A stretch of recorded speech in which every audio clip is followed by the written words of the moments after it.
It was me. I was the man who did it. In a town where secrets are currency, mine was a public spectacle of rage. I'm the one who walked into the Old Town Chapel, the one our founders built with their own hands, and threw a river rock straight through the heart of the Good Shepherd.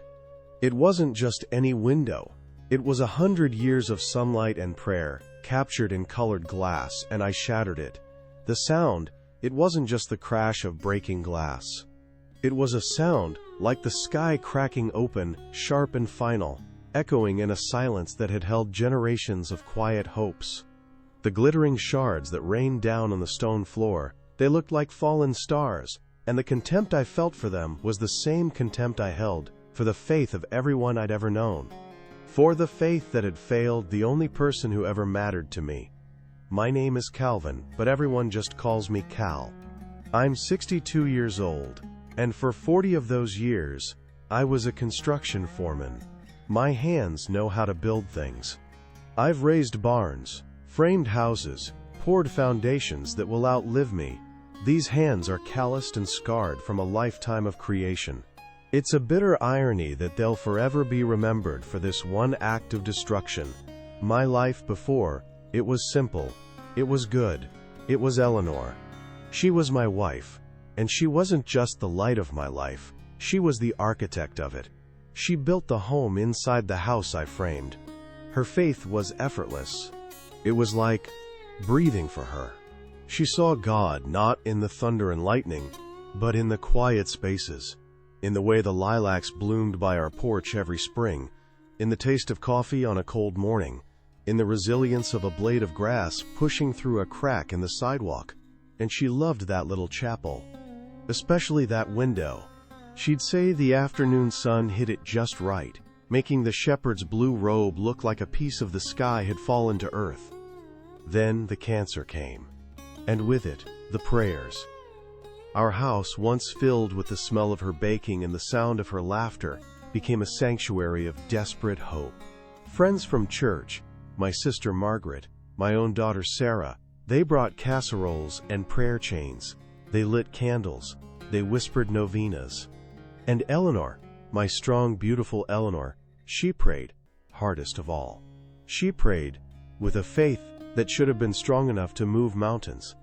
But it couldn't move a single malignant cell. Watching her fade was like watching a cathedral burn to the ground. All that beauty, all that strength, all that faith turned to ash. When she was gone, the silence she left behind wasn't peaceful. It was a screaming void. And in that void, my grief curdled into a hard, cold rage.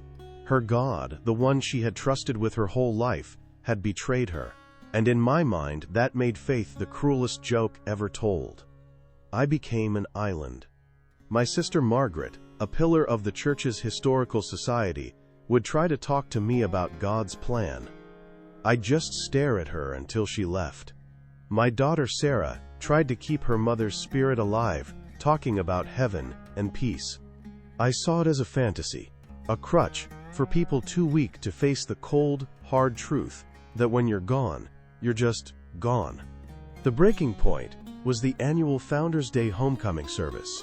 It was Eleanor's favorite event of the year. Margaret and Sarah started planning, talking about dedicating a hymn to her, about how we needed to go to honor her memory, the way she would have wanted. The pressure was immense. They wanted me to sit in that pew, surrounded by all that empty faith, and pretend I wasn't hollowed out. Pretend I didn't see her ghost in every corner of that town. The night I did it, a storm was raging, a real monster of a thunderstorm that rattled the windows. But it was nothing compared to the storm inside me. I'd been drinking cheap whiskey, trying to drown a sorrow that knew how to swim. Every word from Margaret, every pleading look from Sarah, felt like another nail being hammered into my chest. She would have wanted this, Dad. That's what Sarah had said.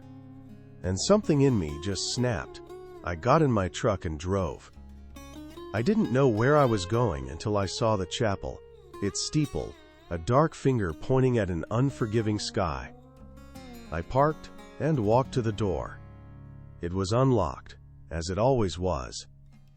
Inside, It was dark, save for the flicker of a few votive candles. And there it was. The window. The Good Shepherd. Even in the gloom, it had a faint glow. His face, so gentle, so serene. The face of the empty promise that had stolen my wife. I saw all the unanswered prayers, all the pointless hope, all the wasted devotion in that calm, glass face. I walked back outside, my boots crunching on the wet gravel. My eyes landed on a smooth, heavy river rock by the steps. It felt right in my hand. Solid. Real. I walked back inside, the rock a cold weight of purpose.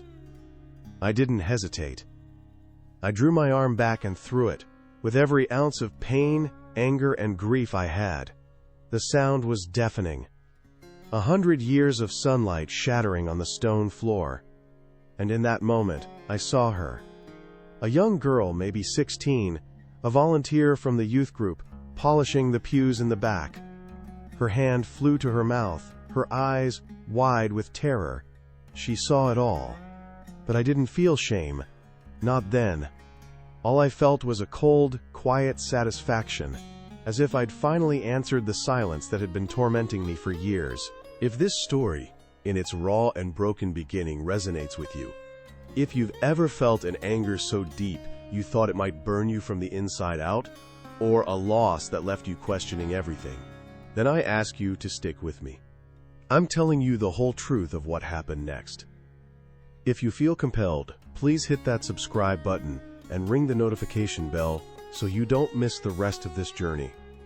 And it would mean a lot to me if you'd leave a comment below and just let me know what city or country you're watching from. Sharing this is hard, and knowing there are real people out there listening, it makes the silence a little less deafening. Thank you. The silence that followed was louder than the crash. The girl's terrified gasp was the first sound, then the frantic patter of her shoes as she ran out the back. I just stood there, my chest heaving, the whiskey-sour taste of rage still in my mouth. I didn't run. I walked out, got in my truck, and drove home, leaving the glittering mess on the floor for someone else to find. Of course, they found me. In a town this small, a secret has the lifespan of a mayfly. The girl knew my truck. My sister Margaret, her face a mask of public shame and private agony, was at my door before sunrise. She didn't yell. She didn't cry. She just looked at me with a sorrow so deep it was almost an accusation, and said, "How could you, Cal? How could you do this to Eleanor's memory?" That was the knife, and she twisted it. My daughter Sarah called, her voice trembling. "Dad, why?" I had no answer for her. What could I say? That I had declared war on an empty sky and my first casualty was a piece of glass? I became a ghost in my own town. People would cross the street to avoid me. The whispers followed me in the grocery store.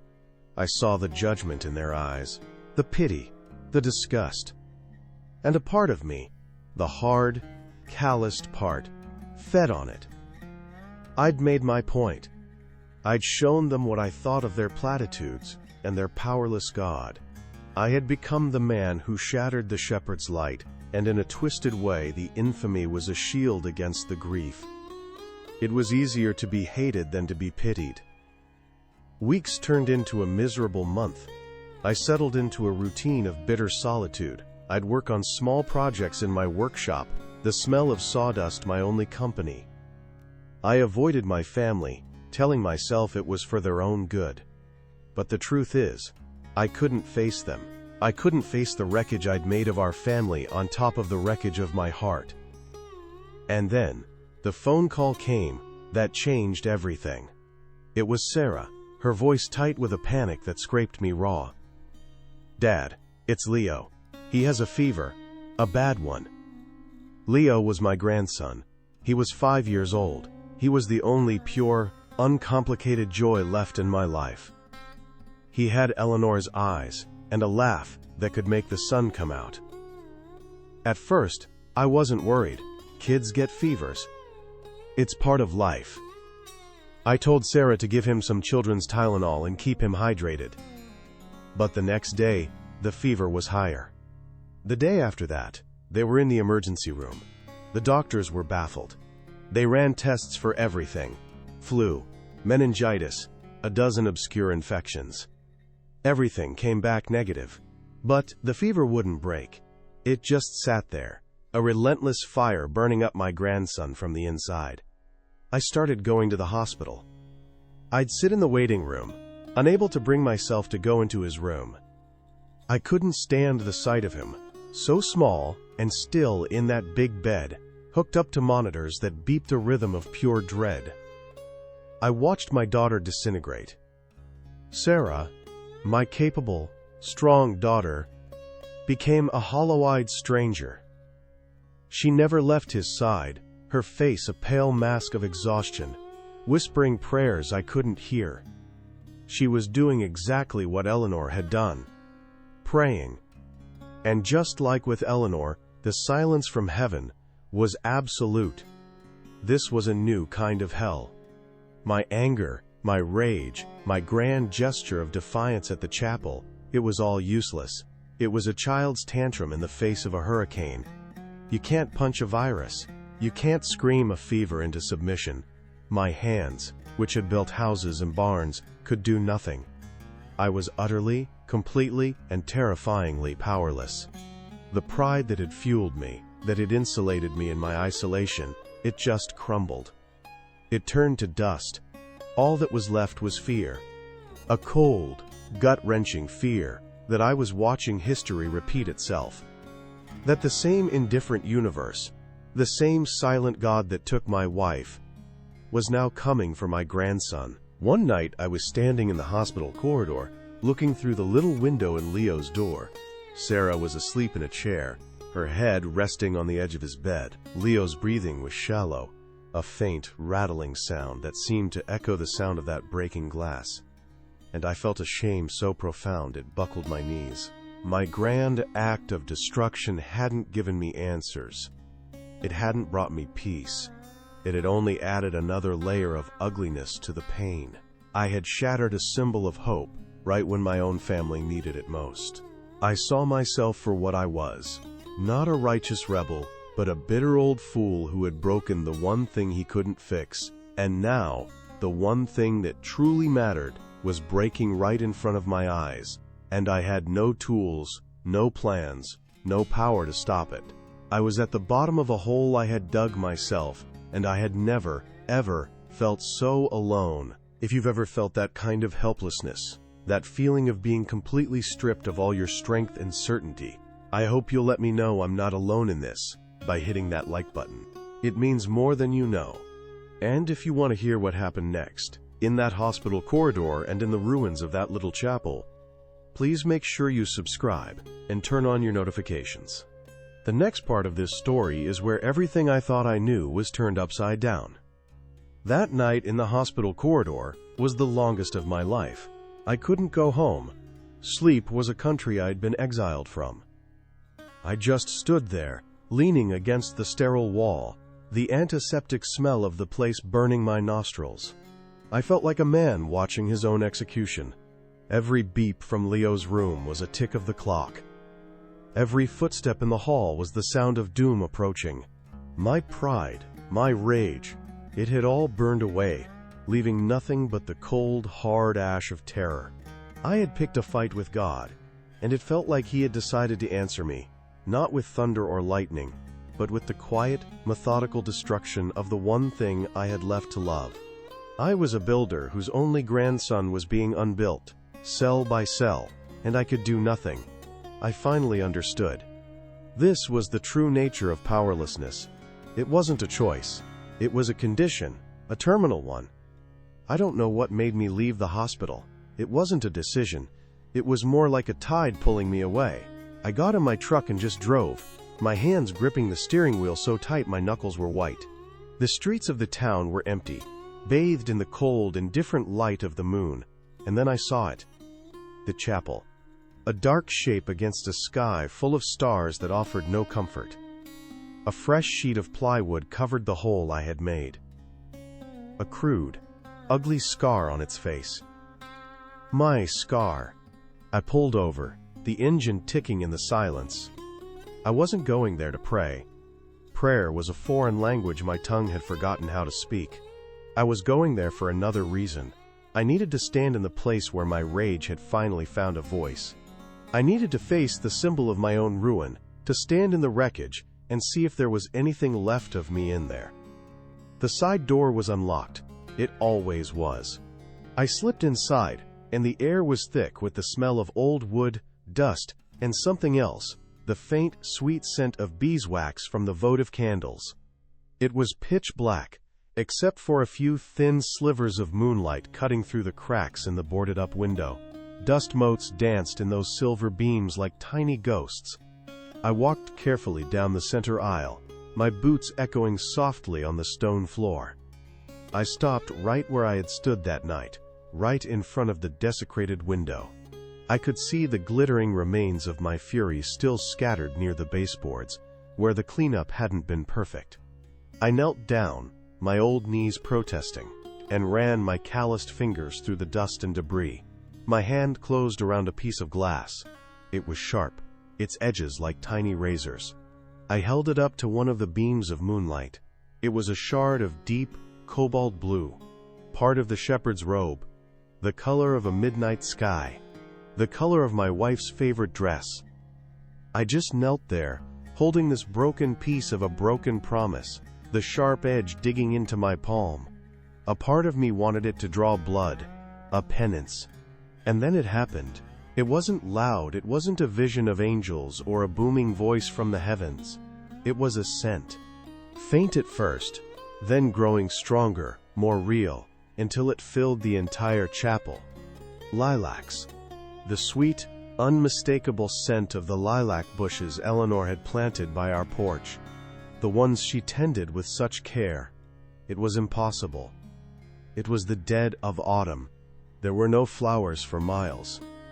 But the scent was there, as real as the shard of glass in my hand, as real as the grief in my heart. It was her scent.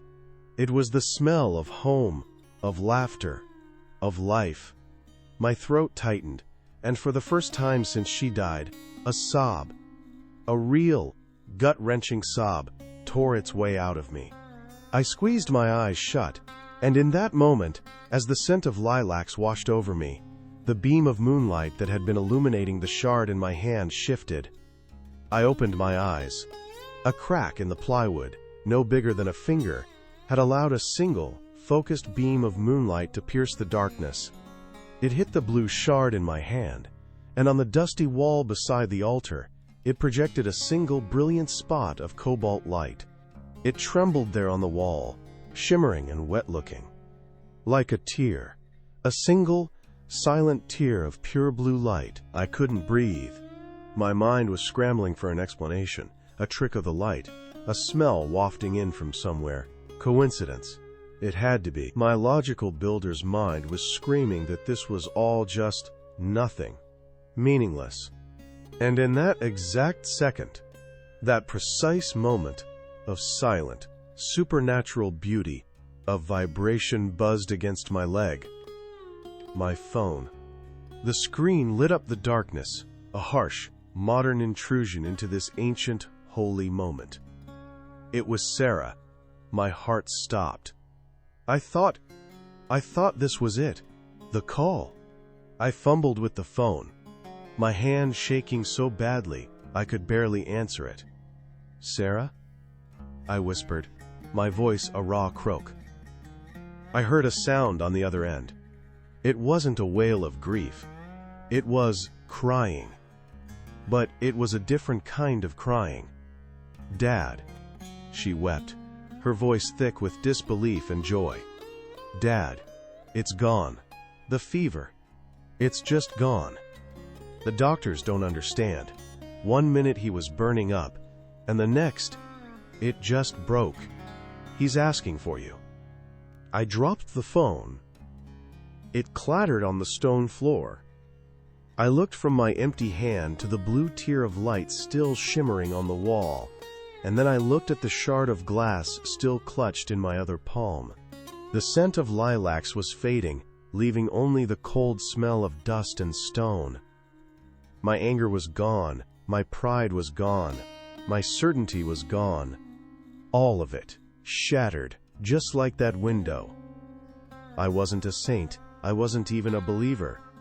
I was just a broken old man, kneeling in the dark, who had just been shown something that my mind could not, and never would, be able to explain. If you've ever had a moment that defied all logic, a moment that felt like a whisper from somewhere beyond, do me a favor and hit that like button. It helps me know that maybe I'm not as crazy as I felt that night.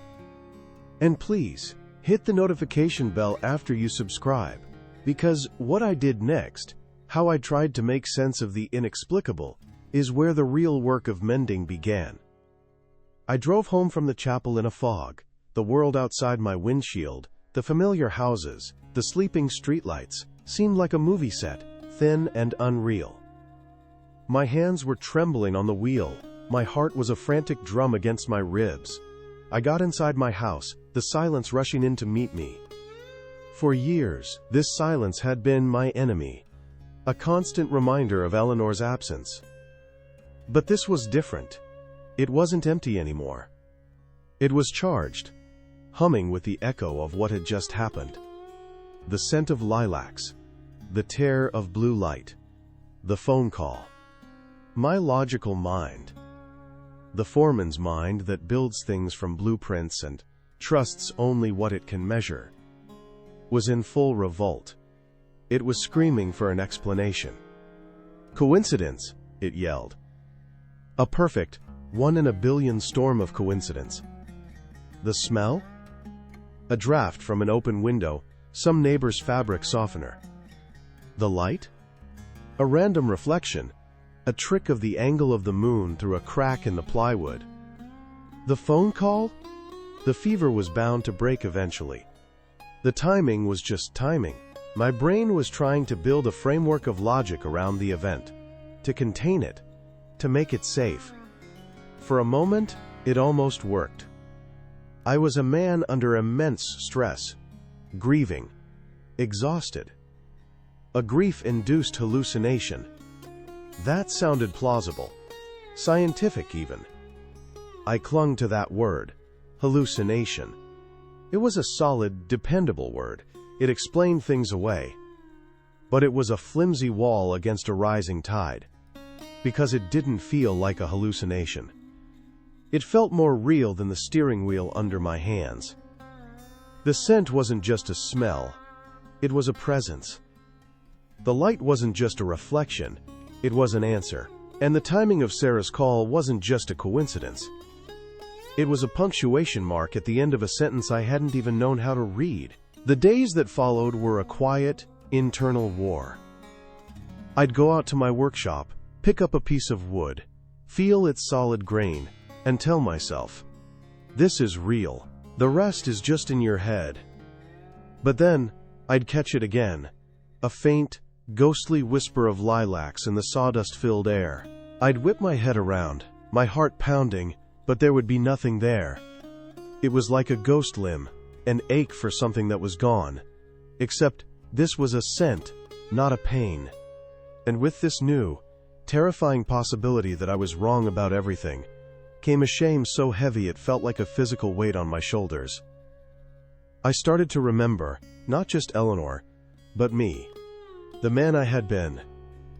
I remembered Margaret, my sister, telling me her prayer group was praying for me after Eleanor passed. I'd looked her dead in the eye and said, "Don't waste your breath. No one's listening." I saw the hurt in her eyes, the way she flinched as if I'd struck her. I remembered Sarah trying to put Eleanor's old rosary on the rearview mirror of my truck, a small, hopeful gesture.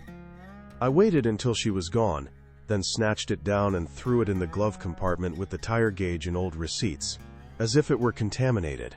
Every sneer, every cynical remark, every time I had rolled my eyes at someone's simple faith, it all came rushing back, not as moments of proud defiance, but as acts of petty, blind cruelty.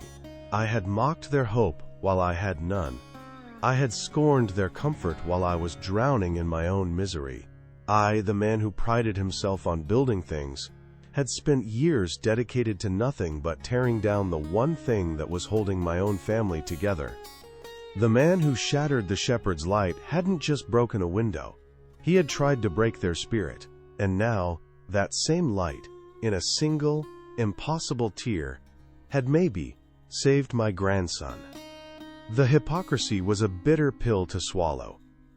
I couldn't live with it. I couldn't just sit in my house, caught between a miracle I couldn't accept and a past I couldn't escape. I had to do something. I knew I couldn't go to Sarah or Margaret. What would I say? I think I had a supernatural experience in the chapel I vandalized. They would think I'd finally lost my mind completely. No. This was something I had to face alone. A few days later, in the middle of the afternoon, I drove back to the chapel. This time, I didn't park in the shadows. I pulled right into the small lot, in the full light of day. My heart was hammering. This felt harder than throwing the rock. I walked to the door and went inside. The sunlight pouring through the other windows made the place feel different.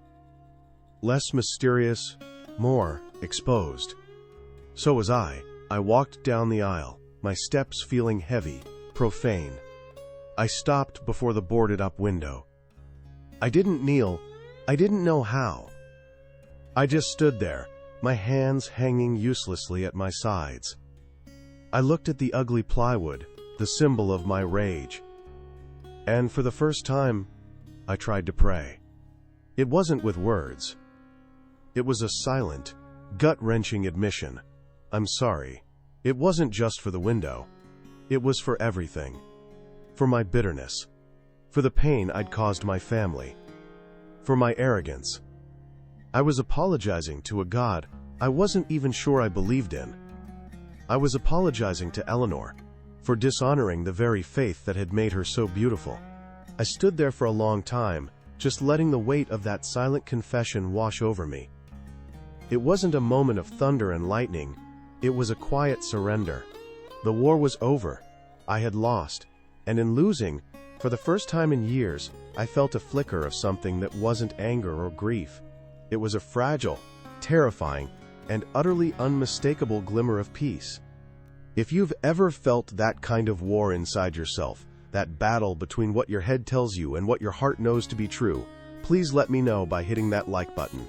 And stick with me, because the next step I took was the hardest one of all. Hit that notification bell so you don't miss where this path led me next. That quiet surrender in the chapel wasn't a finish line. It was a starting line I didn't even know how to stand on. Going to see Leo at home, truly healthy and vibrant, was like seeing the sun for the first time after a lifetime in a cave. He ran into my arms, all wiry energy and giggles, and I held him so tight I could feel his little heart beating against my chest. Sarah watched me, a question in her eyes. I didn't have the words yet. All I could do was hold my grandson and weep. News in a small town travels faster than a brush fire.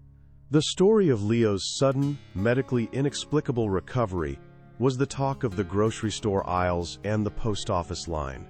And when that news got tangled up with the rumor that Cal, the town vandal, the angry old hermit, had been seen going back to the chapel, well, people started connecting dots. And they drew some very strange pictures. The reactions came in waves. First, the pity. Poor Cal. I heard my neighbor say over the fence to his wife, "He's finally cracked. Grief can do that to a man." Then came the armchair psychology. My old foreman Bill caught me at the hardware store. "You know, Cal," he said, putting a heavy hand on my shoulder. "What you went through, it's trauma. The mind can play tricks on you when you're under that kind of stress. You should talk to someone." He meant well, but he was trying to put my experience in a neat little box labeled hallucination. Some were less kind. A few of Margaret's friends from the Historical Society, the ones who had been most outraged about the window, saw me as a manipulator. They whispered that I'd invented the story to gain sympathy, to avoid the full weight of the town's scorn. They saw it as a performance, a lie. The hardest part was that I didn't have a defense. How could I argue? How could I prove the scent of lilacs? How could I photograph a tear of light? I couldn't. So I didn't try. When people would challenge me, a part of the old, defiant Cal wanted to rise up and fight. But it was like the fire had gone out. All that was left was a quiet certainty. I would just look them in the eye and say, I can't explain it. I can only tell you what happened. And it was the most real thing that's ever happened to me. My lack of argument was more confusing to them than any angry denial would have been. I wasn't asking them to believe me. I was just stating my truth. Slowly, haltingly, I started to mend things. I went to my daughter Sarah, and I told her everything. The whole story, from the whiskey-fueled rage to the shard of blue glass. She listened, her eyes filling with tears, and when I was done, she didn't offer an explanation. She just took my hand and said, "Mom would have loved that, Dad." And in that moment, a bridge that had been washed out for years was rebuilt. My hands needed to work. They needed to build. I found the name of an old artist in the next county over, a man who specialized in restoring stained glass. I went to his dusty, sun-drenched workshop, and I told him I wanted to pay for the repair of the Good Shepherd. But more than that, I wanted to help. At first he was hesitant, but when he saw the look in my eyes, he just nodded. For months, I spent my days in his shop. My hands, so used to framing houses and pouring concrete, learned a new language. The language of patience, of cutting new glass to fit the old lines, of soldering delicate strips of lead, of taking something shattered, and, piece by painful piece, making it whole again. Each piece of glass I set in place felt like an act of repentance. Each repaired seam felt like I was mending a piece of my own soul. I was rebuilding the shepherd's light, and in doing so I was letting a little bit of it back into myself. A year passed. The air grew crisp, and the talk of the Founders' Day homecoming service began again. But this year, it wasn't a source of dread. It was a destination. On the day of the service, I walked into that chapel, not as a ghost, but as a man. Leo's small hand was tucked firmly in mine. Sarah was on my other side, and Margaret, my sister, met us at the door, her smile gentle and genuine. We sat in a pew, and I looked up at the window. It was beautiful. The light streamed through it, casting colors across the stone floor. But it wasn't perfect. If you looked closely, you could see the faint lines, the scars where the new lead held the old glass together. It was more beautiful for its brokenness. Just like me. Toward the end of the service, the pastor invited anyone who felt moved to share a word to come forward. I felt a gentle nudge from Sarah. I hadn't planned it, but my feet started moving. I walked to the front, my heart pounding a steady, calm rhythm. I turned and faced my town, my family, my past. A little over a year ago, I began, my voice clear and steady. I stood in this very spot. But I wasn't here to pray. I was here to hate. I was a man so full of rage and grief that I thought the only way to answer the silence was to scream back at it. So I picked up a rock, and I tried to shatter the light. I paused, looking at their faces. No one moved. I broke that beautiful window. But it didn't fix anything. It just left me with more broken pieces. And then, God answered my silence. Not with anger, but with mercy. He showed me that the faith I had mocked, the faith my wife Eleanor lived by, wasn't a weakness. It was a strength strong enough to reach into the darkest hole and pull a man out. The very thing I rejected is what lifted me from the floor. I looked at the window, at its visible scars. I know that what I did hurt this community, and it shamed my family. And for that, from the bottom of my mended heart, I am truly sorry. I've learned that you can't fix what's broken inside you by breaking things on the outside. You can only be healed by the very light you tried to extinguish. I walked back to my seat, and Leo crawled into my lap, The silence in the room wasn't empty anymore, it was full. Full of something I was just beginning to understand. It wasn't about changing religions, it was about my heart being changed. It was about mercy, the mercy that takes a bitter, proud, and rebellious old fool and teaches him, finally, how to be humble, how to have faith.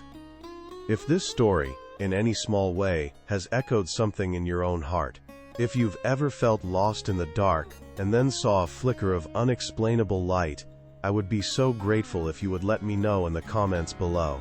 Your stories of faith and hope are what build a community far stronger than any chapel walls. Please, hit that like button if you feel this message is worth sharing, and be sure to subscribe and ring that notification bell, because we are all just walking each other home, and sharing our stories is how we light the path. Thank you for listening.